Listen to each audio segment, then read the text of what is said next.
The following content is intended strictly for educational, informational, and entertainment purposes only.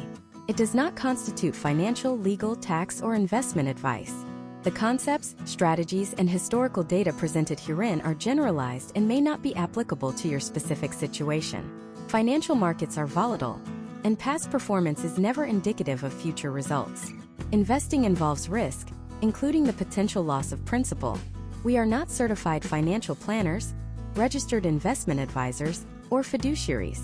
Before making any financial decisions, implementing any strategy, or purchasing any financial product, you must conduct your own independent due diligence and consult with a qualified, licensed professional who understands your individual financial circumstances, risk tolerance, and long-term goals. By continuing to watch, you acknowledge that you assume full responsibility for your own financial choices and agree to hold the creators of this content harmless from any potential liabilities. There is a silent catastrophe unfolding across the United States right now, one that isn't leading the nightly news, but is keeping millions of Americans awake at 3 a.m. It is the mathematical certainty that for the vast majority of the population, the numbers simply do not add up anymore. We have been sold a narrative for the last 40 years that if you go to school, get a stable job, and put a small percentage of your paycheck into a 401k, you will arrive at age 65 with a golden ticket to a life of leisure. That narrative is not just flawed. Experts are beginning to suggest it might be statistically impossible for the modern worker. The median retirement savings for an American household nearing retirement age is not the $1 million that most financial calculators suggest you need. It is not even $500,000. It is approximately $87,000.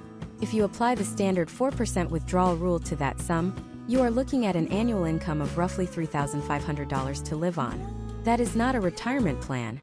That is a blueprint for geriatric poverty. This creates a terrifying open loop in your life script. What happens when you are too old to work but too poor to stop? The harsh reality is that the financial landscape of America has shifted beneath our feet. The pension system, which once guaranteed a defined benefit for life, has been systematically dismantled and replaced by defined contribution plans where all the risk is transferred to you, the employee. Inflation has eroded the purchasing power of the dollar, meaning the safe money you saved 10 years ago buys significantly less groceries today. Healthcare costs are outpacing inflation by a significant margin, threatening to wipe out a lifetime of savings in a single medical event. We are looking at a future where the golden years could become a struggle for survival, unless we fundamentally change how we approach financial wellness planning right now. This is not about skipping your morning coffee or cutting Netflix. This is about understanding that the standard advice is outdated. The set it and forget it strategy is a relic of a different economic era. If you want to secure a future in America today, you cannot just be a saver. You must become the CFO of your own life. You need to understand tax efficiency, asset allocation, the difference between good leverage and bad debt, and the psychological barriers that prevent you from building wealth. This video series is not a collection of hacks. It is a comprehensive deep dive masterclass into financial wellness planning. We are going to tear down the complex financial jargon that Wall Street uses to keep you confused and rebuild your understanding of money from the ground up. The promise of this masterclass is clarity and control. Over the course of this series, we are going to move beyond the vague platitudes of save more money. We are going to look at the specific mechanics of wealth accumulation and preservation. We will examine how high net worth individuals structure their estates to avoid probate and minimize tax liabilities, strategies that are completely legal and available to you, but rarely taught in schools. We will analyze the role of insurance not just as protection, but as an uncorrelated asset class that can provide stability when the stock market corrects. We will look at the housing market, analyzing whether homeownership is still the primary vehicle for wealth generation in the United States, or if the math has changed in a high interest rate environment. But before we talk about assets, we have to address the foundation, financial wellness. This term is often thrown around as a corporate buzzword, but in this series we are defining it with rigorous precision. Financial wellness is not a number in a bank account. It is a state of being where your financial decisions are not dictated by scarcity or fear. It is the ability to absorb a financial shock, a layoff, a car repair, a medical bill, without it deriving your entire existence. It is having a plan B and a plan C that are just as robust as plan A. Why is this deep dive necessary right now? Because the margin for error in the American economy has shrunk. 30 years ago, you could make a few financial mistakes and still recover because the cost of living relative to wages allowed for it. Today, with the cost of housing skyrocketing and wages remaining relatively stagnant in real terms, a single unhedged risk can set you back a decade. We are seeing this play out in the data. Credit card delinquency rates are ticking up, savings rates are ticking down, and the reliance on buy now, pay later services for basic necessities is exploding. These are symptoms of a systemic lack of financial planning and literacy. However, there is a path through this. Historical trends show that even in turbulent economic times, during the stagflation of the 1970s, the dot-com bust of the early 2000s, and the Great Recession of 2008, those who adhered to a disciplined, evidence-based financial plan not only survived but often accelerated their wealth building. The market volatility that terrifies the unprepared looks like a discount sale to the prepared. The tax code, often seen as a burden, is actually a roadmap of incentives that the government uses to encourage certain behaviors. When you understand the roadmap, you stop paying the ignorance tax. In this series, we are going to dissect the concept of the wealth gap. Not just the gap between the rich and the poor, but the gap between what you earn and what you keep. Most people focus entirely on the income side of the equation. They hustle for a raise, they pick up a side gig, they work overtime. While income is important, it is only the fuel. Your financial plan is the engine. If you pour high-octane fuel into a leaking engine, you are not going anywhere. We are going to fix the engine. We will look at the silent killers of wealth. High expense ratios on mutual funds, inefficient tax drag on your investments, and the devastating impact of lifestyle creep. We will also address the psychological aspect of money. Behavioral finance tells us that human beings are hardwired to make bad financial decisions. We feel the pain of a loss twice as intensely as the pleasure of a gain, leading us to sell low out of panic and buy high out of FOMO, fear of missing out. We discount the future heavily in favor of immediate gratification. These are evolutionary traits that kept us alive on the savannah, but are disastrous in the stock market. We will provide you with the mental frameworks and automated systems to protect you from your own worst impulses. This journey we are about to embark on is extensive. We will not be summarizing complex topics into 30-second sound bites. We are going to respect your intelligence and your time by going deep. We will look at case studies of financial recovery, analyzing how individuals dug themselves out of six-figure debt and transitioned into positive net worth. We will look at the difference between frugality and cheapness, and why investing in yourself is often the highest ROI trade you can make. You might be thinking, I am starting too late, or I don't have enough money to plan. Let me be clear. The best time to plant a tree was 20 years ago.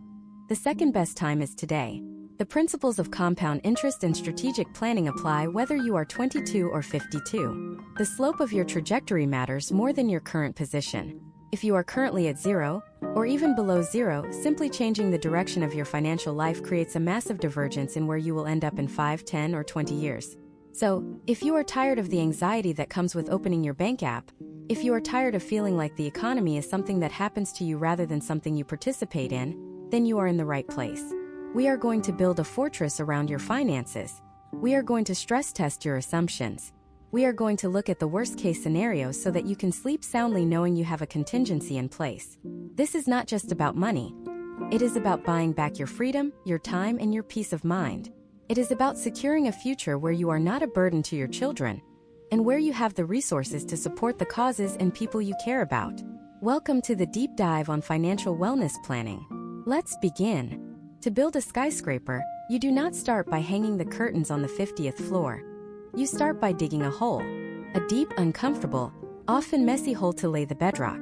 In financial wellness planning, that bedrock is what experts call the current state analysis. Most people skip this. They jump straight to which stock should I buy? Or is crypto the answer? This is the financial equivalent of trying to perform surgery without checking the patient's vitals. It is dangerous and historically it leads to disaster. Imagine a scenario involving two individuals living in the same metropolitan area. Let's call the first one Michael. Michael is a 35-year-old senior vice president at a tech firm. He earns $250,000 a year. He drives a leased luxury SUV that costs $900 a month, lives in a downtown loft with high HOA fees, and eats out 6 nights a week. On the surface, Michael looks wealthy. He signals success. But if you strip away the facade and look at his balance sheet, Michael has a net worth of negative $20,000. He has student loans, high-interest consumer debt, and zero liquid assets. If he loses his job tomorrow, he is insolvent within 30 days. Now, contrast this with Sarah. Sarah is a 35-year-old teacher earning $65,000 a year. She drives a 10-year-old sedan that is fully paid off. She cooks at home, lives with a roommate to split rent, and automatically diverts 15% of her paycheck into a diversified index fund portfolio. Sarah's lifestyle looks modest, perhaps even boring to the outside observer. Yet, Sarah has a net worth of $150,000 and an emergency fund that covers 6 months of expenses. Here is the critical distinction that we must burn into your mind. Income is not wealth. Income is how much money flows through your hands.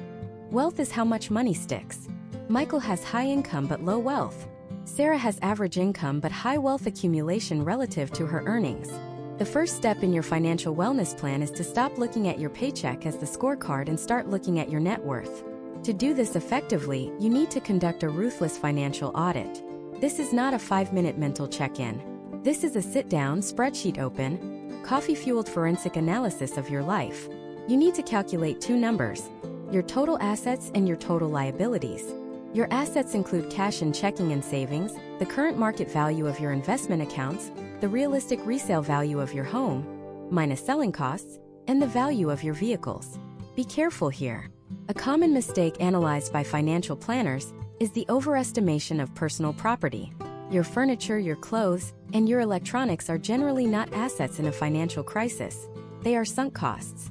Unless you can liquidate them for cash within 24 hours, do not count them. Your liabilities are everything you owe: the mortgage balance, the student loan balance, the credit card balances, the car note, and any personal loans. Subtract the liabilities from the assets. The resulting number is your net worth. For many of you watching, this number might be negative. Do not panic. Data from the Federal Reserve suggests that a significant portion of Americans under 40 have a negative net worth due to the burden of student loans. Facing this number is not about shame. It is about establishing a baseline. You cannot navigate to a destination if you do not know your starting coordinates. Once you have the net worth figure, we move to the second layer of the foundation: cash flow management.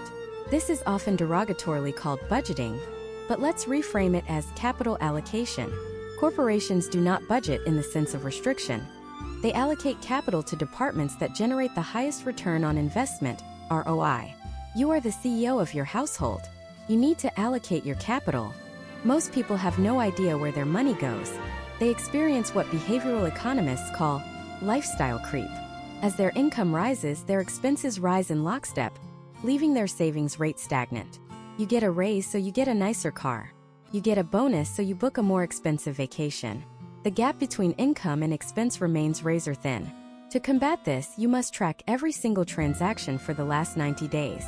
When you do this, you will likely find that the latte factor, the idea that skipping coffee will make you a millionaire, is mathematically insignificant compared to the big 3: housing, transportation, and food. These 3 categories typically consume 60 to 70% of the average American's take-home pay. If you want to make a structural change to your financial future, you don't focus on saving $3 on coffee.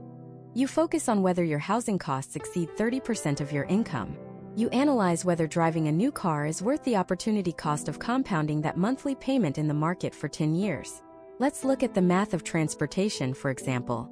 The average new car payment in the US has hovered around $700. If you were to instead drive a paid-off vehicle and invest that $700 monthly into a diversified portfolio returning an average historical 7%, over 10 years, that account could potentially grow to over $120,000. That is the cost of the new car smell. It is a 6-figure decision. This brings us to the concept of pay yourself first. This is the mechanism that turns intentions into results. Instead of spending all month and saving what is left over, which usually ends up being nothing, you treat your savings and investments as a bill that must be paid immediately when your paycheck hits. You automate the transfer. If you earn $4,000 a month and your goal is to save 20%, then $800 leaves your account the morning of payday. You live on the remaining $3,200. This creates an artificial scarcity that forces you to adjust your lifestyle to the lower amount. Financial experts have long debated the ideal ratios. You may have heard of the 50/30/20 rule. 50% to needs, 30% to wants, 20% to savings.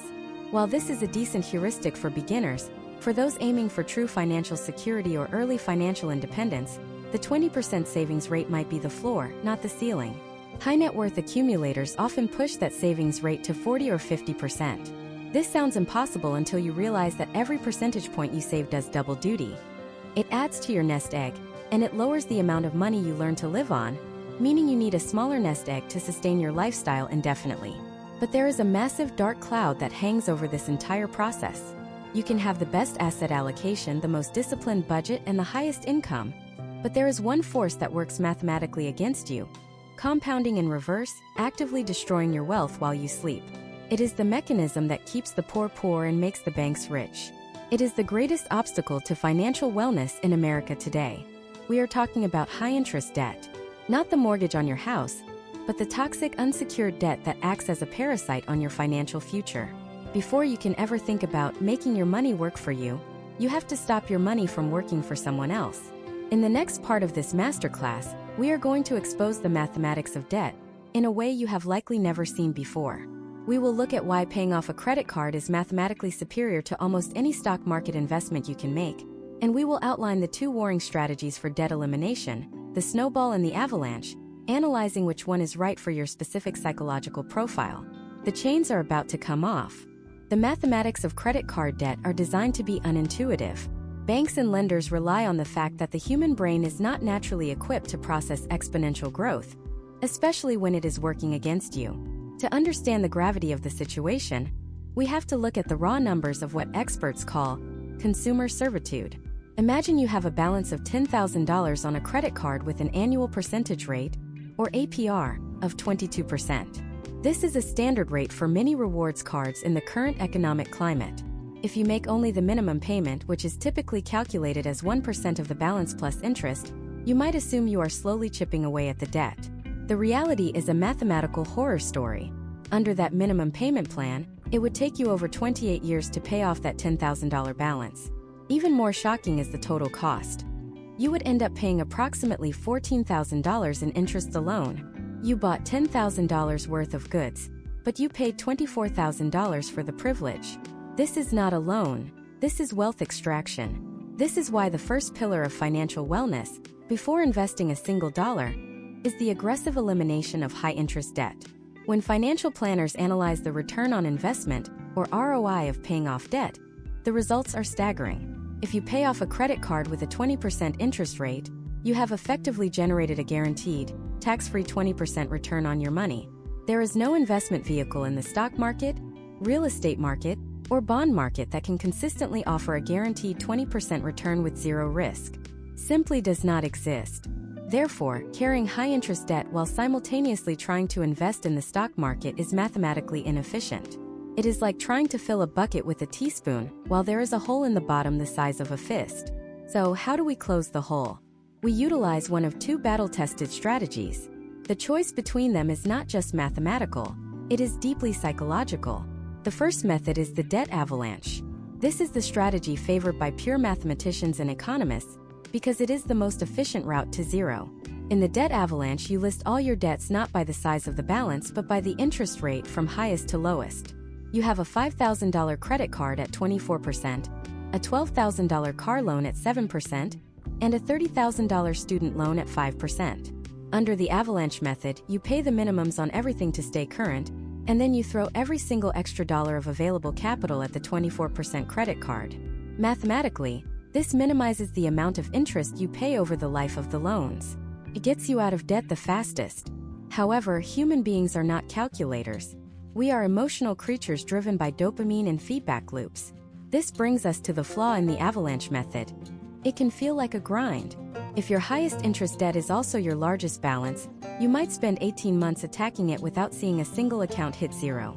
This leads to debt fatigue, where individuals lose motivation and fall off the wagon. Enter the debt snowball. Popularized by behavioral finance experts, this method ignores the interest rates entirely. Instead, you list your debts from the smallest balance to the largest balance. Let's say you have a $500 medical bill, a $2,000 store credit card, and that $10,000 MasterCard. With the snowball, you attack the $500 medical bill first with intense fury. You sell things, you work overtime, you cut expenses, and you wipe that debt out in 2 weeks. When that bill hits zero, something powerful happens in your brain. You get a win. You prove to yourself that you are capable of changing your financial reality. You then take the money you were paying on the medical bill and roll it into the payment for the store credit card. The snowball of payments grows larger as it rolls down the hill. By the time you reach the largest debt, you have freed up hundreds of dollars in cash flow from the smaller debts you eliminated, and more importantly, you have built the psychological resilience and habit formation required to tackle the monster at the end. Case studies suggest that while the snowball method is mathematically suboptimal, you technically pay more in interest. It has a higher success rate for completion because it accounts for human behavior. But strategy is useless without execution. We must address the hidden debts that are quietly eroding the financial wellness of the American middle class. By now, pay later or BNPL services have exploded in popularity. These services frame debt as payments, breaking a $200 purchase into 4 easy payments of $50. This disconnects the pain of paying from the pleasure of purchasing. It bypasses the psychological friction that usually stops us from overspending. You might not have one massive credit card bill, but you have 15 different microloans that, when aggregated, are eating up your disposable income just as aggressively. The strategy for these is simple. Stop the bleeding. You cannot get out of a hole while you are still digging.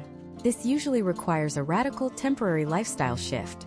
We are talking about a financial fast. For a period of 30, 60, or 90 days, you cut all non-essential spending. No eating out. No subscriptions. No new clothes. It is drastic, but it is necessary to break the cycle of dependency on credit. There is a dangerous trap to avoid during this process: debt consolidation. You will see advertisements promising to combine all your debts into one lower monthly payment. While this can be a useful tool for lowering interest rates, historical trends show a disturbing pattern of recidivism. A person takes out a personal loan to pay off $20,000 in credit card debt. The credit card balances go to zero. They feel a sense of relief. But because they haven't fixed the spending behavior that got them into debt in the first place, they slowly start using the cards again. 3 years later, they have the consolidation loan plus another $20,000 in new credit card debt. Consolidation treats the symptom, not the disease. The disease is a misalignment between income and lifestyle. Imagine a future, perhaps 18 months from now. You have executed the snowball or the avalanche. The last payment is sent. The confirmation email hits your inbox. Paid in full. The silence in your life is deafening. You no longer have payments claiming your income before you even wake up in the morning. For the first time in your adult life, you keep what you earn. This is the moment of liberation. But this is also a moment of extreme vulnerability. You are now debt-free, but you are likely cash poor because you have thrown every available dollar at the debt. You are standing on the edge of a cliff without a safety harness. If your car breaks down tomorrow or you face a medical emergency, you have no cash to cover it. You would be forced to reach for the credit card again, instantly undoing all your hard work and plunging back into the cycle. To prevent this relapse, you need a moat. You need a fortress that stands between you and the chaos of the outside world. This fortress is not an investment. It is an insurance policy you write for yourself. It is the single most important barrier between financial stability and financial ruin. Most people think they have one, but statistics show they are woefully underfunded. In the next section, we are going to construct the emergency fund, but we are going to redefine it completely. We aren't just saving for a rainy day, we are buying checkmate money. What happens when you have enough cash on hand to tell a crisis to simply go away? Let's build the walls. We are calling this checkmate money because it removes your opponent's ability to force a move. In the game of financial chess, your opponent is uncertainty. It is the transmission on your car failing 3 days after the warranty expires.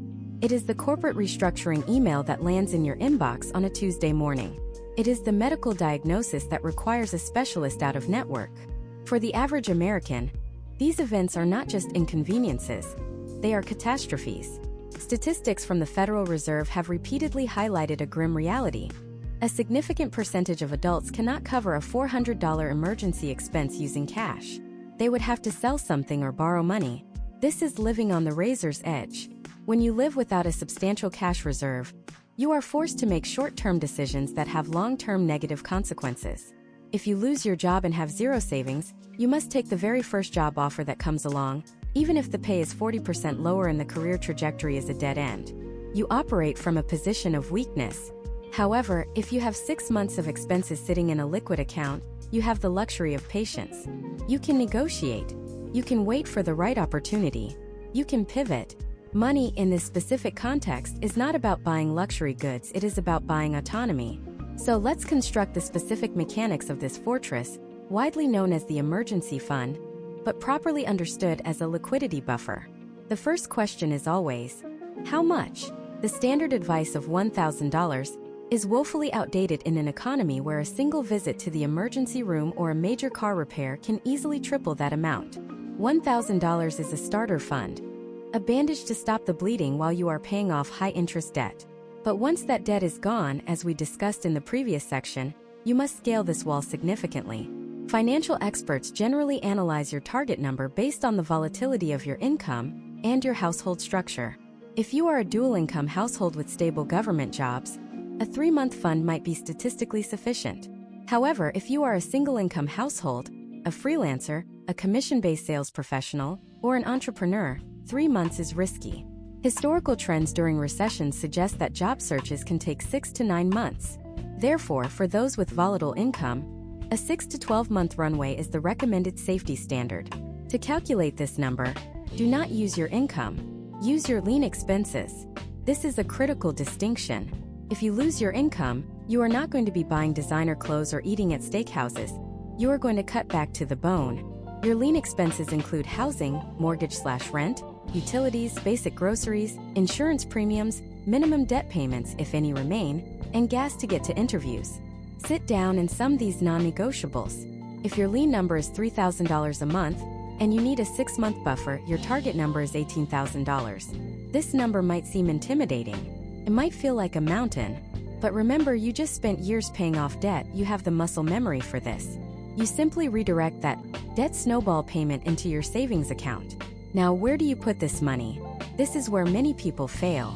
They leave it in their primary checking account. This is a psychological trap. If the money is mingled with your grocery and rent money, it will inevitably be spent on non-emergencies. It will suffer from spending leakage. Conversely, some people lock it away in volatile assets like stocks or liquid assets like real estate. This is equally dangerous. If the economy crashes, you might lose your job and your stock portfolio might drop 30% simultaneously. If you are forced to sell stocks at the bottom to pay for rent, you have locked in a permanent loss. The consensus among financial planners for this specific bucket of money is a high-yield savings account, HYSA, or a money market account. These accounts are FDIC insured, meaning the government backs them up to legal limits, and they offer liquidity. You can access the cash within 1 to 3 business days. Furthermore, in a high-interest rate environment, these accounts can pay significant interest, mitigating the effects of inflation. You might hear the counter-argument, but cash is trash. You're losing money to inflation. Let's debunk this dangerous mindset. The purpose of the emergency fund is not to generate a high return on investment, ROI. Its purpose is insurance. You do not expect your car insurance to pay you dividends. You pay a premium to transfer risk. With an emergency fund, the cost is the potential growth you miss out on by not investing in the market. But the benefit is that you never have to tap your long-term investments during a downturn. Imagine a scenario. The year is 2008 or 2020. The market plunges. Person A has no emergency fund. They lose their job and are forced to sell their 401k stocks at a 40% loss just to buy food. They destroy their compound interest curve forever. Person B has a 6-month cash buffer. They lose their job. They leave their investments alone, allowing the market to recover while they live off their cash. 2 years later, Person A is financially ruined, while Person B's portfolio has recovered and hit new highs. The emergency fund is the shield that protects the rest of your wealth. There is also a profound psychological benefit that data often overlooks: the sleep well at night factor. Stress is a leading cause of health issues in America, and financial stress is the #1 stressor. When you have $20,000 in the bank specifically designated for disasters, your cortisol levels drop. You become a better employee because you aren't desperate. You become a better partner because you aren't constantly anxious about bills. You make clearer, more rational long-term decisions. Once this fortress is built, once you have zero consumer debt and a fully funded 3 to 6 month liquidity buffer, you have officially graduated from the survival phase of financial wellness. You are no longer fighting to keep your head above water. You are standing on solid ground. Now the game changes completely. You have a surplus. You have capital. And for the first time, you are ready to go on the offensive. The question shifts from, how do I survive? To, how do I grow? But this is where the landscape gets treacherous. The financial industry is filled with sharks designed to sell you high-fee products, complicated insurance schemes, and speculative trends. To build true, lasting generational wealth, we have to ignore the noise and look at the boring, effective, and historically proven path of systematic investing. We are about to enter the world of tax-advantaged accounts. We are going to decode the alphabet soup of the IRS, the 401k, the Roth IRA, the HSA. These aren't just accounts. They are government-sanctioned shelters that allow you to grow wealth faster than you ever thought possible by legally opting out of taxes on that growth. Most Americans are leaving hundreds of thousands of dollars on the table simply because they do not understand the order of operations for investing. What happens when you stop working for money and start making your money work for you? We are about to find out. The moment you shift from saving to investing, you enter a battlefield where the terrain is defined by the United States tax code. Most Americans view taxes as a once-a-year inconvenience, a form to file in April. Wealthy individuals, however, view taxes as the single largest expense over their lifetime, an expense that can erode up to 50% of their lifetime wealth accumulation if left unchecked. The difference between retiring with $1 million and retiring with $2 million often has less to do with picking the winning stock, and more to do with which account you place that stock in. This is the concept of asset location, and mastering it is the next critical step in our masterclass. We must begin with the only investment in existence that offers an immediate, guaranteed 100% return on investment. This is the employer match. If you work for a company that offers a 401k or a 403b and matches your contributions, and you are not contributing at least enough to get that match, you are effectively voluntarily reducing your salary. Let's look at the math. If you earn $60,000 a year and your employer matches the first 3% of your contributions, that is $1,800 of free money. If you contribute $1,800 and they match it, your account balance is instantly $3,600. That is a 100% return before the market even opens. There is no hedge fund manager on Wall Street who can consistently beat that return. Experts universally agree.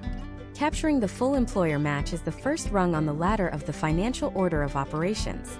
Once the match is secured, the average investor usually makes a critical mistake. They automatically dump the rest of their available cash into the same 401k or, worse, a standard taxable brokerage account. They completely bypass the most powerful investment vehicle available in the United States, the Health Savings Account, or HSA. The HSA is often misunderstood as merely a spending account for bandages and copays. This is a marketing failure. Financial optimizers refer to the HSA as the stealth IRA, because it is the only account in the U.S. tax code that offers a triple tax advantage. First, the money goes in tax-deductible, lowering your taxable income today. Second, the money grows tax-free if invested. Third, and this is the kicker, if the money is used for qualified medical expenses, it comes out tax-free. Here is the advanced strategy that changes the game. If you can afford to pay your medical bills out of pocket today, you should leave the money in the HSA invested in the market. There is no time limit on reimbursement. You could have a surgery in 2024, pay for it with cash, save the receipt, and then reimburse yourself from the HSA in 2044. In the intervening 20 years, that money has been compounding tax-free. If you arrive at age 65 and have not used the money for healthcare, the HSA converts to a traditional retirement account, functioning exactly like a 401k. It is the Swiss Army knife of financial planning, yet millions of eligible Americans leave this account empty. After the match and the HSA, we face the great debate: Roth versus traditional. This applies to both IRAs, individual retirement accounts, and 401ks. The distinction is simple, but the implications are massive. Traditional accounts give you a tax break today, but you pay taxes on the harvest, withdrawals later. Roth accounts require you to pay taxes today, but the harvest is completely tax-free. The decision comes down to your current tax bracket versus your expected future tax bracket. However, there is a behavioral argument that heavily favors the Roth for younger investors or those in lower tax brackets. Imagine you invest $10,000 in a Roth IRA at age 25. By age 65, at a 7% historical return, that money could grow to nearly $150,000. In a Roth, that $140,000 of growth is yours. The IRS gets zero. In a traditional account, the IRS is a silent partner, waiting to take their cut of 20, 25, or 30% of the entire pot when you withdraw it. Historical trends suggest that tax rates are currently near historic lows. If you believe that tax rates will rise in the future due to national debt or government spending, locking in your taxes today via a Roth is a defensive hedge against future legislation. Furthermore, Roth IRAs offer flexibility. You can withdraw your contributions, not earnings, at any time without penalty, acting as a backup emergency fund, though tapping it is generally discouraged. So let's crystallize this into a clear, actionable order of operations ladder. This is the blueprint for allocating your next dollar. The match. Contribute to your 401k up to the percentage your employer matches. High-interest debt. As discussed in Part 3, eliminate anything over 6 to 7% interest. The HSA maximize this if you have a high-deductible health plan. The Roth IRA. Contribute the maximum annual limit, subject to income limits. Max 401k. Go back to your workplace plan and fill the bucket to the annual limit.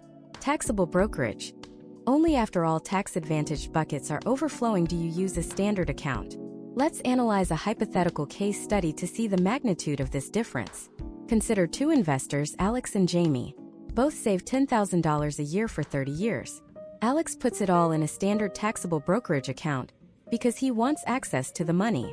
Jamie follows the order of operations, utilizing Roth accounts and HSAs. Assuming they both buy the exact same index funds and get an 8% return, they both have the same gross balance at the end. But when they start spending that money in retirement, Alex is getting hit with capital gains taxes on his sales and taxes on his dividends every single year. Jamie's income is largely tax-free.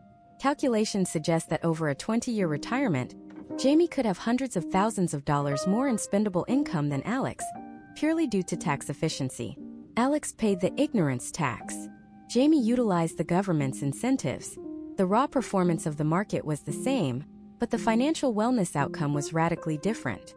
This brings us to a critical realization. The vehicle matters, but the engine matters just as much. We have built the Fortress Emergency Fund, we have cleared the minefield, debt, and we have chosen the correct vehicles, tax-advantaged accounts. Now, we must decide what to actually put inside these accounts.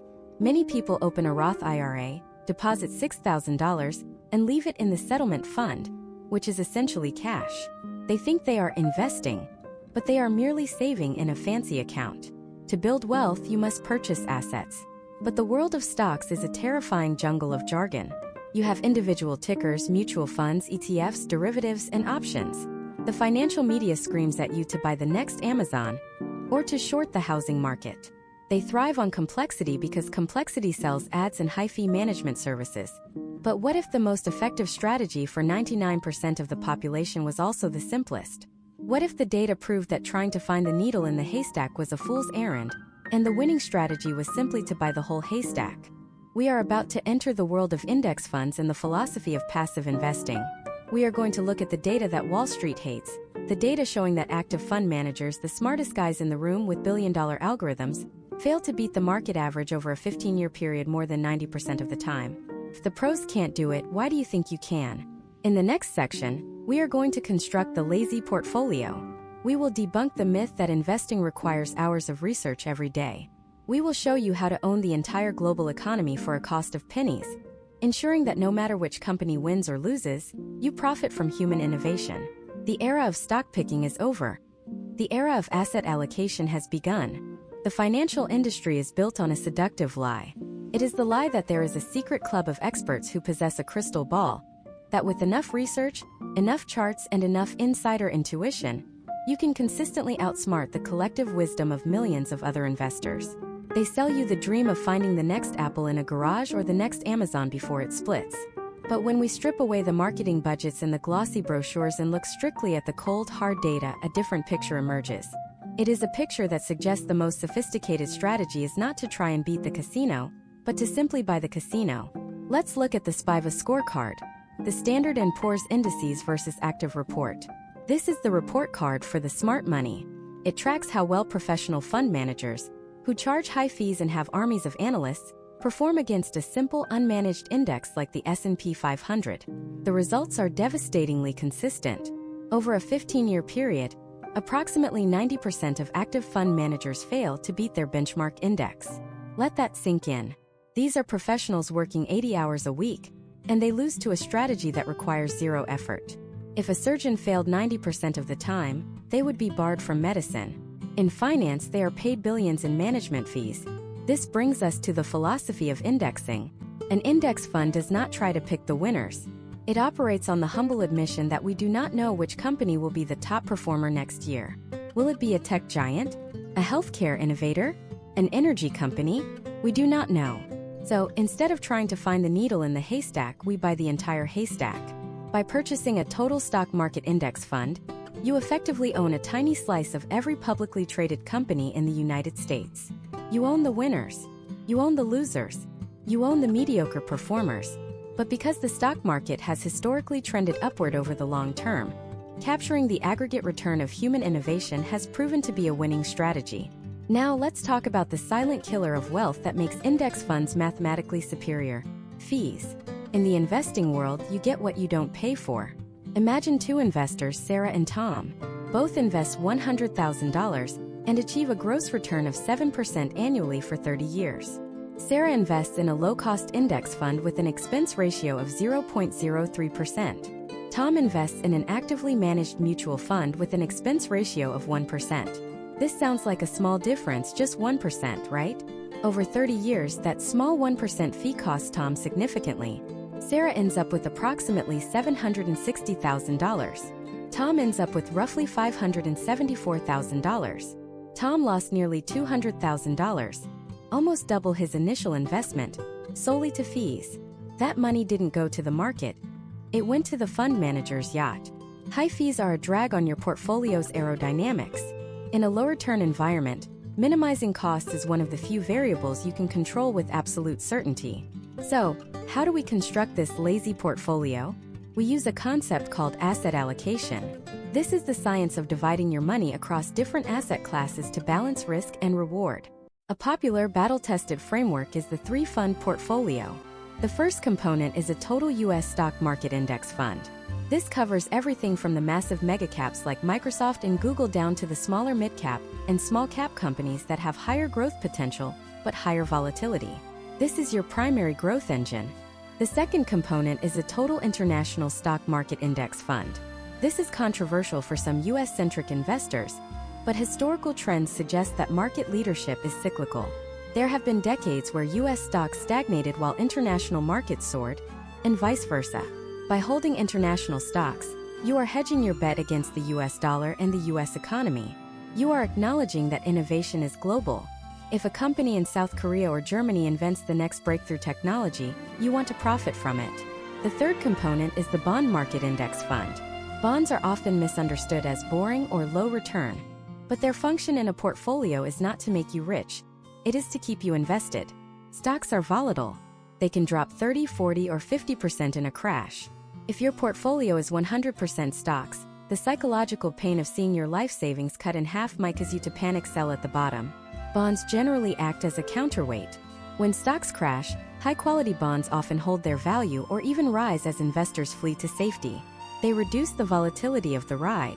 A portfolio with 20% bonds might return slightly less over 40 years than an all-stock portfolio. But if it prevents you from selling during a crash, its behavioral return is infinite. Case studies in behavioral finance show that the investor's behavior is far more important than the investment's performance. The lazy portfolio enforces discipline through a mechanism called rebalancing. Let's say you decide on a target allocation of 80% stocks and 20% bonds. A year goes by. The stock market has a massive rally, and now your portfolio is 90% stocks and 10% bonds. You are now taking more risk than you intended. To rebalance, you sell some of the stocks selling high, and buy more bonds buying low to get back to 80-20. Conversely, if the stock market crashes, your stocks might drop to 70% of the portfolio. You would then sell some bonds selling high, and buy stocks buying low to return to 80%. This forces you to execute the golden rule of investing: buy low, sell high without any emotion. You are not guessing, you are just following the math. Imagine a scenario where you spend 1 hour a year managing your money. You log in, you check your allocation, you rebalance if necessary, and you log out. You spend the rest of your life focusing on your career, your family, and your health. Contrast this with the active trader who is glued to CNBC, stressing over quarterly earnings reports, reading technical charts, and reacting to every tweet from the Federal Reserve. Data suggests the lazy investor will likely end up with a higher net worth than the active trader after 20 years. Boring is beautiful. Boring is profitable. However, there is a limitation to this strategy. We have optimized the engine. We have minimized the drag. We have the perfect vehicle. But a Ferrari with an empty gas tank still goes nowhere. The gas in this analogy is your contributions, the capital you feed into these accounts. Most financial advice focuses entirely on cutting expenses, the latte factor we discussed earlier. But there is a mathematical floor to how much you can cut. You cannot cut your expenses to zero, you have to eat. You have to live. But there is no mathematical ceiling on how much you can earn. We have spent the first half of this masterclass on defense, budgeting, debt elimination, insurance, and efficient investing. This is the foundation. But you cannot save your way to massive wealth on a median salary if you want to accelerate the timeline. If you want to retire in 10 years instead of 40, or if you want to build a level of wealth that changes your family tree, you have to play offense. We need to talk about the income side of the equation, but not just any income. We need to distinguish between linear income, trading time for money, and scalable income, disconnecting your revenue from your hours. The American economy is undergoing a radical transformation. The barrier to entry for entrepreneurship has collapsed. The tools to generate secondary income streams are available to everyone, yet most people are still operating on a 1990s career model. How do you identify a high-leverage skill? How do you turn a side hustle from a distraction into a legitimate business that funds your investment portfolio? And what are the tax implications of moving from a W-2 employee to a 1099 contractor? We are about to shift gears from the slow, steady climb of investing to the explosive potential of income generation. The ceiling is about to be removed. There is a mathematical reality that financial gurus often gloss over because it is uncomfortable to admit. You cannot frugality your way to wealth if your shovel is too small. We have spent the last several sections optimizing your expenses, minimizing your taxes, and perfecting your investment allocations. This is playing excellent defense. But in the game of wealth accumulation, defense only ensures you do not lose. It does not ensure you win. If you earn $30,000 a year, and you save 50% of your income, a Herculean feat of discipline, you are saving $15,000. If you earn $200,000 a year and save 20%, a relatively comfortable lifestyle choice, you are saving $40,000. The high earner outpaces the disciplined saver by a factor of nearly 3, with significantly less psychological friction. This brings us to the concept of human capital. In your 20s and 30s, your greatest asset is not your 401k. It is your earning potential. The return on investment, or ROI, of a book, a course, or a certification that allows you to negotiate a 20% raise is often infinitely higher than the 7% return you might get from the stock market. Yet, most people stop learning the moment they leave formal education. They rely on the standard 3% annual cost of living adjustment from their employer, which in many years fails to even keep pace with real inflation. This is a strategy of slow suffocation. To break out of this trap, we must distinguish between two types of income: linear income and scalable income. Linear income is what 90% of the population relies on. It is trading time for money. You work an hour, you get paid for an hour. Whether you are a barista earning $15 an hour or a corporate lawyer earning $500 an hour, the math is identical. If you stop working, the money stops. You are capped by the number of hours in a day. You have a ceiling. Scalable income, on the other hand, disconnects your inputs from your outputs. This is the realm of products, code, media, and capital. If you write a piece of software, record a song, or create a digital template, you incur the cost of production once, but you can sell it 1,000, 10,000, or 1,000,000 times with near zero marginal cost. This is how wealth is generated exponentially rather than linearly. However, jumping from a 9-to-5 job to a scalable software empire is not a realistic first step for most. The bridge between these two worlds is what we call high-leverage service. This is where the side hustle economy is often misunderstood. Most people think of a side hustle as driving for a rideshare app or delivering food. Let's analyze the economics of the gig economy. When you drive for a rideshare service, you are essentially converting the depreciation of your vehicle into immediate cash flow. You are trading the long-term value of your car and your time for a low hourly wage. It is low leverage. It is linear. And once you factor in gas, wear and tear, and self-employment taxes, the real hourly wage often dips below minimum wage. Contrast this with a high-leverage side hustle. This involves identifying a specialized skill that the market values: data analysis, copywriting, digital marketing, bookkeeping, video editing, and selling that skill directly to businesses, not consumers. Businesses have money. Businesses are willing to pay for speed and reliability because it helps them make money. Imagine a scenario involving a graphic designer named Elena. In her day job, she earns $60,000 a year. She realizes that her company pays an external agency $2,000 for a slide deck presentation that takes 3 hours to create. Elena spends her evenings learning advanced presentation design. She does not drive Uber. She starts reaching out to small consulting firms on LinkedIn, offering to redesign their pitch decks. She charges $500 per deck. Takes her 4 hours. She is earning $125 an hour, double her corporate rate. But here is the magic. As she gets faster, she creates templates. A deck that used to take 4 hours now takes 1. Her effective hourly rate jumps to $500. Then, she hires a junior designer to do the base work for $50 an hour, and she does the final polish. Now she is acting as an agency. She has detached her time from her income. She has moved from linear to leveraged. This shift is not just about the extra cash, it is about the tax code. As a W-2 employee, you live in a world of earn, tax, spend.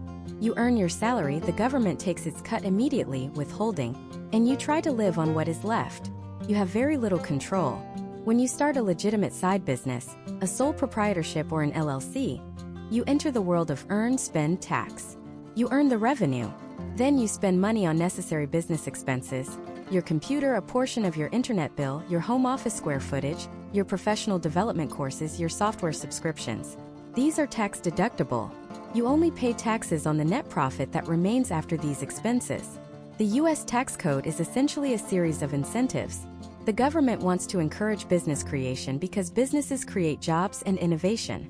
Therefore, the tax code is written to favor the business owner over the employee. By operating a side business, you are legally accessing a playbook that was previously reserved for the wealthy. You can even open a specialized retirement account, like a SEP IRA or a solo 401k, which often have much higher contribution limits than a standard workplace plan, allowing you to shelter even more of your income from taxes. Let's look at the freedom flywheel effect. What do you do with this extra income? You do not upgrade your lifestyle. You do not buy the luxury car to show off your success. You take 100% of the net profit from your side business and pour it directly into the lazy portfolio we built in the previous section. If your day job covers your living expenses and your side business generates an extra $20,000 a year, and you invest that $20,000 annually into the market at a 7% return, in 20 years that side hustle alone, assuming you never scale it further, adds nearly $1 million to your net worth. That is the power of playing offense. You are using your human capital to fuel your financial capital. However, there is a psychological barrier to this. It requires work. It requires facing rejection. It requires managing your time efficiently. It is not passive in the beginning. It is actively difficult. But the historical data on wealth creation suggests that very few people achieve financial independence solely through cutting coupons. The equation for wealth is income expenses x growth rate. You have a limit on how low expenses can go. You have a limit on what the market growth rate will be. You have no theoretical limit on income. As you build this income stream, you will inevitably face a decision. You have cash piling up. The stock market feels intangible. You want something you can touch. You want something that feels real. And in the American psyche, there is one asset class that stands above all others as the ultimate symbol of success and security. It is the white picket fence. It is the deed to a house. But is your primary residence actually an asset? Or is it the largest liability you will ever take on? The traditional wisdom says renting is throwing money away. But when we run the numbers on mortgage interest, property taxes, maintenance costs, and opportunity cost in a high-interest rate environment, the math gets incredibly murky. We are about to walk into the most controversial topic in personal finance. We are going to deconstruct the American dream of homeownership and analyze whether it is a wealth-building vehicle or a wealth trap in the modern economy. Prepare to have your assumptions challenged. Robert Kiyosaki, the author of Rich Dad Poor Dad, famously sparked outrage when he declared that your house is not an asset. In the context of the American dream, this is heresy. We are culturally programmed from birth to believe that homeownership is the ultimate marker of adulthood and the safest vault for our money. The narrative is simple. Rent is throwing money away. You are paying your landlord's mortgage. While this sounds intuitive, financial literacy demands that we look deeper than bumper sticker slogans. When we strip away the emotional attachment to the white picket fence and look strictly at the spreadsheet, the primary residence often behaves much more like a luxury liability than a high-performing investment. To understand this, we must define what an asset actually is. In strict financial terms, an asset is something that puts money into your pocket. A liability is something that takes money out of your pocket. Your primary residence, by definition, takes money out of your pocket every single month for 30 years. It demands mortgage payments, property taxes, insurance premiums, HOA fees, and maintenance costs. It only potentially puts money in your pocket on the single day you sell it, and that is contingent on market conditions at that specific moment. Let's analyze the rent is waste fallacy. When you rent, you are exchanging money for a service, a roof over your head. You do the same thing when you buy groceries, you exchange money for food. You do not expect to sell the food later for a profit. You consume it. Renting is housing consumption. The critical distinction that most prospective buyers miss is this. Rent is the maximum you will pay for housing in a given month. If the dishwasher breaks, the landlord pays. If the roof leaks, the landlord pays. If property taxes skyrocket, the landlord absorbs the immediate shock until the lease renews. Conversely, your mortgage payment is the minimum you will pay in a given month. It is the floor, not the ceiling. This is where the phantom costs of homeownership destroy wealth accumulation for the unprepared. The rule of thumb in real estate maintenance is 1 to 2% of the home's value per year. On a $500,000 home, you should statistically expect to spend $5,000 to $10,000 annually on upkeep. A new roof is $15,000. An HVAC system is $8,000. These are unrecoverable costs. They do not add value to the home. They merely maintain the status quo. When you factor these in, the profit you think you are making on appreciation often evaporates. Furthermore, we must look at the mathematics of the mortgage itself. In a high interest rate environment, let's assume a 7% interest rate on a 30-year fixed mortgage. The amortization schedule is brutal. On a $500,000 loan, your total payments over 30 years will exceed $1.1 million. You are paying $600,000 in interest to the bank to borrow $500,000. For the first 10 years of that loan, the vast majority of your monthly check is not building equity. It is purely servicing the interest. You are renting the money from the bank. Now let's look at the opportunity cost. This is the invisible wealth killer. Imagine you have $100,000 saved for a down payment. Option A is to buy the house. That $100,000 is now locked in the foundation of the property. It is illiquid. You cannot eat your drywall. You cannot spend your shingles. To access that money, you have to sell the house or take on debt against it. Option B is to rent a modest apartment and invest that $100,000 into the lazy portfolio of low-cost index funds we discussed in Part 6. Historically, the stock market has returned about 10% annually, 7% inflation adjusted, while residential real estate across the United States generally tracks inflation, returning about 3 to 4% annually. The divergence in these compound growth rates over 30 years is astronomical. Case studies suggest that in many high-cost-of-living areas like New York, San Francisco, or Los Angeles, renting and investing the difference between the rent and the total cost of ownership, often results in a higher net worth after 30 years than owning. This is not to say you should never buy a house, but you must understand why you are buying. You are buying for stability. You are buying for the freedom to paint the walls purple and the right to enroll your children in a specific school district. You are making a lifestyle purchase, not a financial optimization play. If you view your home as a consumption item like a very expensive car that you live in, you will make safer decisions. If you view it as your primary retirement plan, you are putting all your eggs in one illiquid, immobile basket that requires constant cash infusion to maintain. There is, however, a notable exception: investment real estate. This is when you buy a property and someone else lives in it and pays the rent. In this scenario, the property creates cash flow. The tenant pays the mortgage, the taxes, the insurance, and the repairs, and there is ideally a surplus left over for you. This turns the house from a liability into an asset.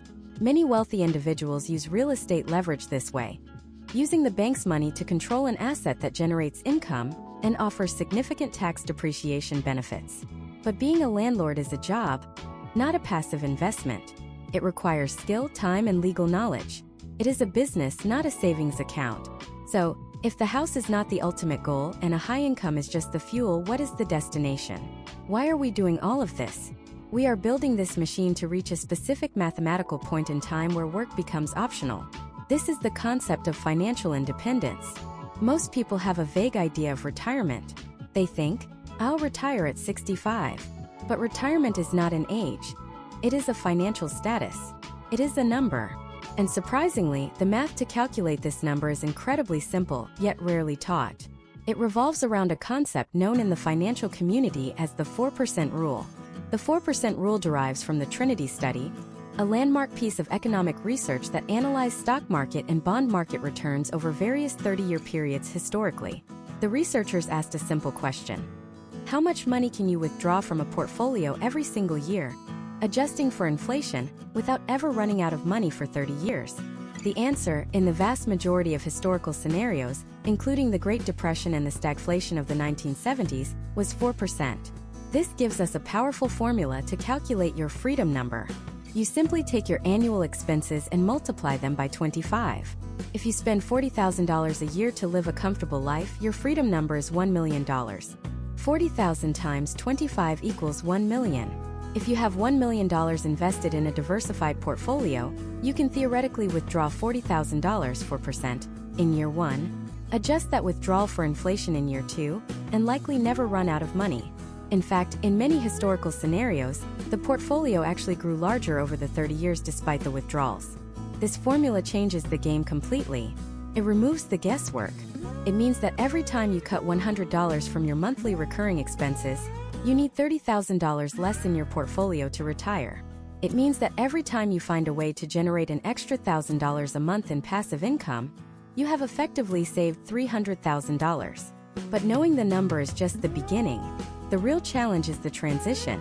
What happens when you actually hit the number? There is a psychological abyss that opens up when you step away from the structure of a 9-to-5 job. We are seeing a rise in early retirees who achieve financial independence in their 30s or 40s, only to suffer from an existential crisis. They have money, but they have lost their purpose. They find that sipping margaritas on a beach is fun for 2 weeks, but agonizing for 2 decades.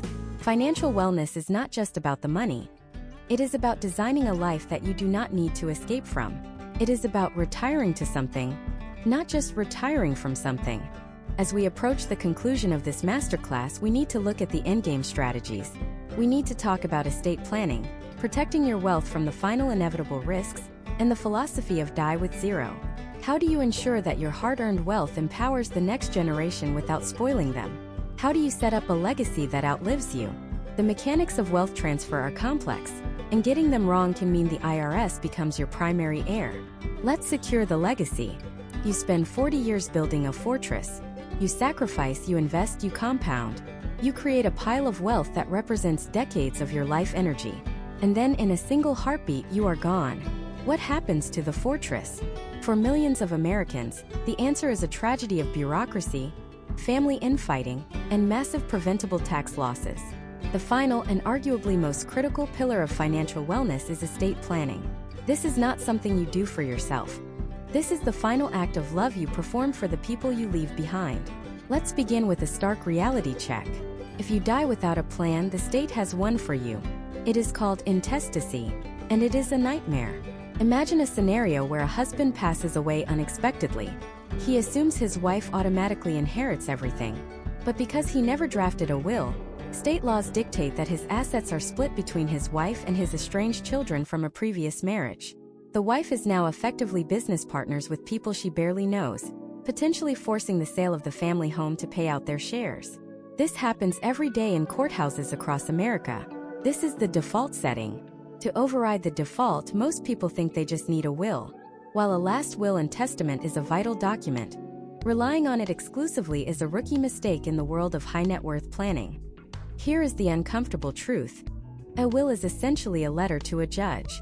It is a set of instructions that must be validated by a court process known as probate.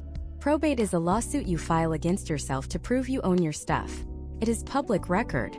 Anyone with an internet connection can look up exactly how much you had and who got it, inviting scammers and predators to target your heirs. It is also expensive. Legal fees and court costs can eat up 3 to 7% of the estate's gross value. On a $1 million estate, that is $30,000 to $70,000 vanished into the legal system, money that should have gone to your children. And perhaps worst of all, it is slow.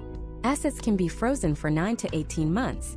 Imagine your grieving spouse being unable to access the savings account to pay the mortgage because a judge hasn't stamped a piece of paper yet. The solution used by the financially literate is the revocable living trust. Think of a trust not as a complex legal instrument but as a box. While you are alive, you are the creator of the box, the manager, trustee of the box, and the beneficiary of the box. You take the deed to your house, your brokerage accounts, and your high-value assets, and you retitle them from John Doe to the John Doe Living Trust. Nothing changes in your day-to-day life. You still file taxes the same way. You can buy, sell, and spend exactly as before. You hold the key to the box. But the magic happens the moment you pass away.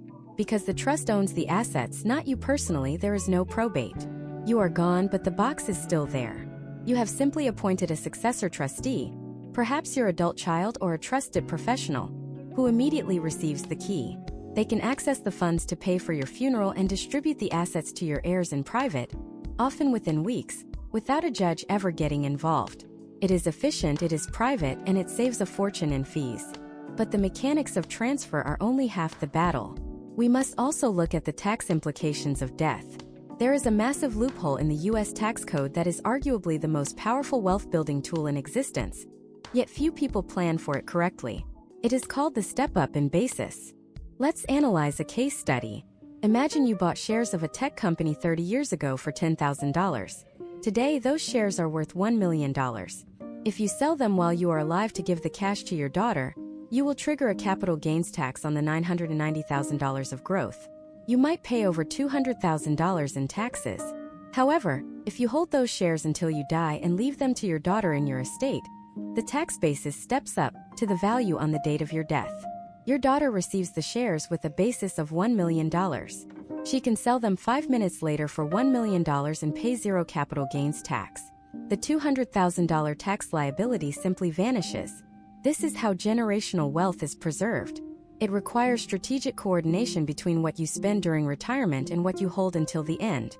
However, there is a silent assassin in estate planning that overrides both your will and your trust: beneficiary designations. Look at your 401k, your IRA, and your life insurance policy. These accounts have a specific form where you list who gets the money. This form is a contract with the financial institution. If your will says, "My entire estate goes to my current wife," but your 401k beneficiary form from 20 years ago still lists your ex-girlfriend, the ex-girlfriend gets the money. The contract overrides the will. Every year, millions of dollars are accidentally transferred to ex-spouses or dead relatives because of this oversight. Case studies suggest you should audit these designations annually. Now, let's shift from the legal mechanics to the philosophy of legacy. There is a growing movement among ultra-high net worth individuals called Die with Zero, popularized by Bill Perkins. The core argument is that the utility of money declines with age. Receiving a $100,000 inheritance when you are 60 years old, which is the average age of inheritance, is nice, but it doesn't change your life trajectory. You are likely already established. However, receiving $10,000 when you are 25 could mean the down payment on a first home or the seed capital for a business. It has maximum utility. The Die with Zero philosophy suggests that you should prioritize giving with a warm hand rather than a cold one. Instead of hoarding a massive pile to leave behind at death, you strategically gift assets to your children or charities while you are alive to see the impact. This also removes those assets from your estate, potentially lowering future estate taxes. This forces us to ask a dangerous question: how much is enough to leave behind? Warren Buffett famously said the perfect amount to leave children is enough money so that they would feel they could do anything, but not so much that they could do nothing. Unearned wealth can be a toxic force. It can rob heirs of their ambition and their sense of self-worth. This is why many modern estate plans include Incentive trusts.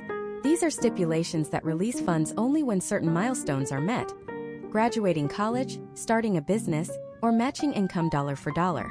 You are not just transferring value, you are transferring values. We must also briefly address the role of life insurance. For the wealthy, life insurance is not just about replacing income. It is an asset class. It provides immediate tax-free liquidity at the exact moment it is needed most. If your estate is rich in real estate but poor in cash, asset rich, cash poor, your heirs might be forced to sell the family farm or the apartment complex at a fire sale price just to pay the estate taxes or settle debts.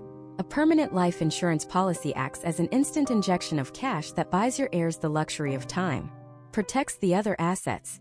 Imagine a future where you have passed on.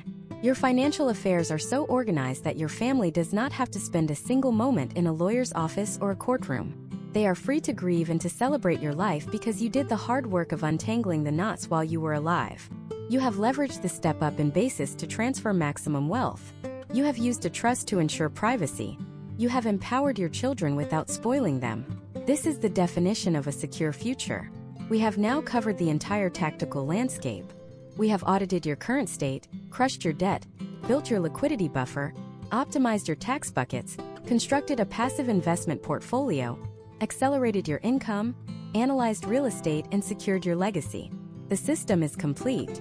The blueprint is in your hands. But there is one final variable. It is the variable that destroys more financial plans than market crashes, inflation, or taxes combined. It is the irrational, emotional, often self-destructive nature of the human mind. You can have the perfect map, but if you panic when the storm hits, you will drive the car off the cliff. In the final part of this masterclass, we are going to stop talking about math and start talking about psychology. We are going to bulletproof your mind against the inevitable volatility of the future. We are going to synthesize everything into a one-page financial constitution that you will sign with yourself. The journey ends where it began, with you. Let's bring it home. The greatest threat to your financial future is not a recession. It is not inflation. It is not a change in the tax code or a collapse in the housing market. The greatest threat to your financial future is the face you see in the mirror every morning. Financial history is littered with the wreckage of technically perfect plans that failed because the human being executing them panicked at the wrong moment. There is a phenomenon in economics known as the behavior gap. This is the measurable difference between the return of an investment and the return of the investor. According to studies by research firms like Dalbar, over a 20-year period, the S&P 500 might return an average of 10%. However, the average investor in mutual funds often captures less than half of that return. Why? Because we are biological machines hardwired for survival on the savannah, not for wealth accumulation on Wall Street. When the market crashes, our amygdala, the fear center of the brain, screams that we are under attack. We feel the same biological stress response as if we were being chased by a lion. To alleviate that pain, we sell.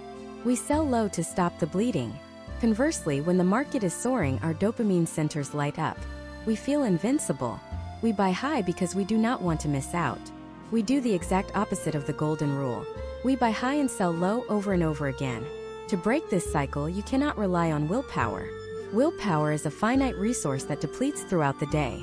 If you have to make a conscious decision to save money or not sell your stocks every single time the market moves, you will eventually fail. You need a system that removes your emotions from the equation. You need a Ulysses pact. In Greek mythology, Ulysses wanted to hear the song of the sirens, but he knew their song would drive him to steer his ship into the rocks. So he ordered his men to tie him to the mast and plug their own ears with wax. He created a system where he literally could not make a bad decision, no matter how much he wanted to in the moment. In financial planning, your mast is the one-page financial constitution, also known to professionals as an investment policy statement, IPS. This is not a legal document. It is a psychological contract you sign with yourself while you are calm, rational, and sober. It dictates exactly how you will behave when the world goes crazy. It prevents you from making six-figure mistakes during a moment of panic. So what goes on this single sheet of paper? Let's draft it right now. First, you define the goal. This must be specific. I want to be rich is not a goal. It is a wish. A goal is, I am investing to generate a passive income of $60,000 a year by age 55, so I can leave my corporate job. When the market drops 20%, you look at this line. Has the drop changed your goal? No. Therefore, the plan does not change. Second, you define the asset allocation. You write down, my portfolio will consist of 80% low-cost index funds and 20% bonds. This is your baseline. Third, and most importantly, you write the rules of engagement. These are the if/then statements that save you from yourself. Rule number 1. I will never sell an asset based on a news headline. Rule number 1. If the market drops 20%, I will rebalance my portfolio by buying more stocks, not selling them. Rule number 3. I will wait 24 hours before making any financial purchase over $500. By writing these rules down, you are pre-committing to a course of action. When the crisis hits, and it will hit, you do not have to think. You just have to follow the instructions you gave yourself. You are outsourcing your decision-making to a smarter version of you, the version that isn't panicking. The second layer of psychological defense is automation. If you have to manually transfer money to your savings account every month, you are creating 12 opportunities a year to fail.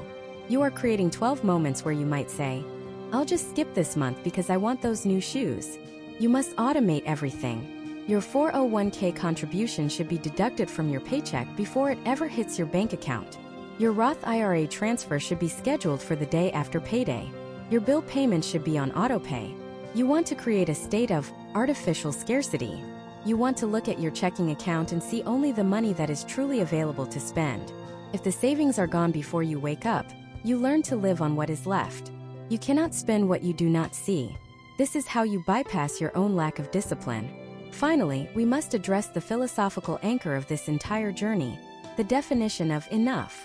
The modern American economy is designed to keep you on a hedonic treadmill. It convinces you that if you just get the promotion, the bigger house, or the faster car, you will finally be happy. But the data on happiness economics is clear. Once your basic needs are met, and you have a level of security, the correlation between more money and more happiness flattens out significantly. There is a dangerous trap called lifestyle creep. You make more so you spend more. You run faster just to stay in the same place. True financial wellness is realizing that wealth is not about having the most toys. It is about having the most options. It is about the ability to wake up in the morning and say, I own my time. If you do not define what enough looks like for you, you will never reach it. You will always be chasing a moving target. Is enough a paid-off house and $40,000 a year? Is it $2 million in the bank? Define the number. Once you hit it, stop playing the game. There is no point in risking money you need and have for money you don't need and won't spend. We have covered a massive amount of ground in this masterclass. We started with the brutal truth of the financial landscape. We audited your current state. We utilized the snowball and the avalanche to crush debt. We built a fortress of cash reserves. We navigated the alphabet soup of tax-advantaged accounts, 401ks, IRAs, HSAs. We constructed a lazy portfolio that owns the entire global economy. We explored the power of scalable income and the side hustle. We deconstructed the myth of homeownership. We secured your legacy with trusts and estate planning. And now we have fortified your mind. This system works. Historical trends, mathematical probability, and centuries of economic data are on your side. But knowledge without execution is merely entertainment. You can watch 10 more hours of video, read 50 more books, and subscribe to every financial newsletter. But if you do not log into your bank account today and make the first move, nothing changes. The gap between where you are and where you want to be is not knowledge. It is action. The perfect plan executed next year is infinitely worse than a good enough plan executed today. So here is your final instruction. Do not click to the next video. Do not scroll down to the comments yet. Turn off your screen. Take out a blank sheet of paper. Write down your net worth. Write down your one major financial goal for this year. And set up one automated transfer that moves you 1 inch closer to that goal. You are the architect of your future. The tools are in your hands. The blueprint is in your mind. The foundation is laid. Now go build it.